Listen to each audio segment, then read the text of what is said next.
భారతదేశంలో విభిన్న సంస్కృతులు సాంప్రదాయాలకు నిలయంగా యావత్ ప్రపంచంలోనే మొదటిగా నిలిచింది. ప్రజలు ఒకరితో ఒకరు మాట్లాడటానికి భాషే మూలం. ప్రజల యొక్క కదలికలకు నిదర్శనం భాషలు. వ్యావహారిక భాషలు, పుస్తకాలలో రాసే భాష వేరుగా ఉంటుందని పలు సందర్భాల్లో ఉన్నత విద్యను అభ్యసించిన పండితులు, గురువుల ద్వారా తెలుస్తుంది. హైదరాబాద్ నగరం నడిబొడ్డున ఉస్మాన్ షాహీ అఫ్జల్గంజ్ గౌలిగూడ ప్రాంతంలోని పాఠశాలలో హిందీ భాష దినోత్సవం పురస్కరించుకొని హిందీ భాష కార్యక్రమాన్ని నిర్వహించుకున్న విద్యార్థులు. ఈ కార్యక్రమంలో బివి రమేష్ నాయుడు ఉపాధ్యాయుడు, పాఠశాల ఉపాధ్యాయులు హిందీ భాష విషయమై విద్యార్థులు తమదైన శైలిలో ప్రసంగించారు.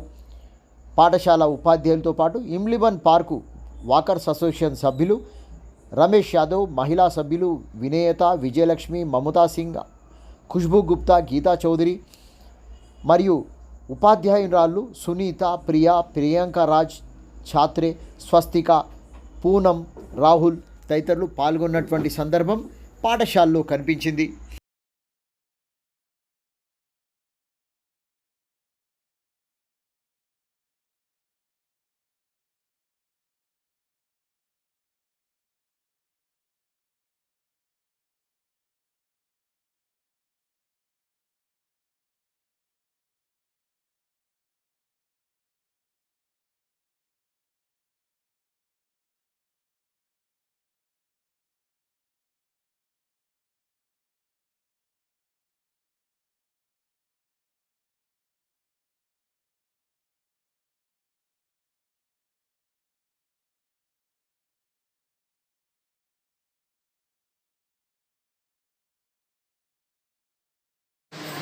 बहुत खुशी की बात है।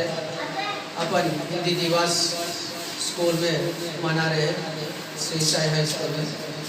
अपना राष्ट्रीय भाषा बनाना बोल के अपन कोशिश करना सरकार भी कोशिश कर रही, एक दो बार बिल लगाए लेकिन पास नहीं हुआ। अभी तक अपने का ऑफिशियल लैंग्वेजेस है, उसमें इंग्लिश भी है, हिंदी भी है और विभिन्न तमिलनाडु का तमिल है, कन्नड़ा है, वैसा बहुत सारे भाषा है ऑफिशियल लैंग्वेजेस। लेकिन कौन सा भी एक भाषा जो सो हिंदुस्तान का जो सो भारत देश का मातृभाषा बोल के वैसा नहीं करे, हिंदी का जो सो अपन करना बोल के अपन पूरा कोशिश करना। धन्यवाद।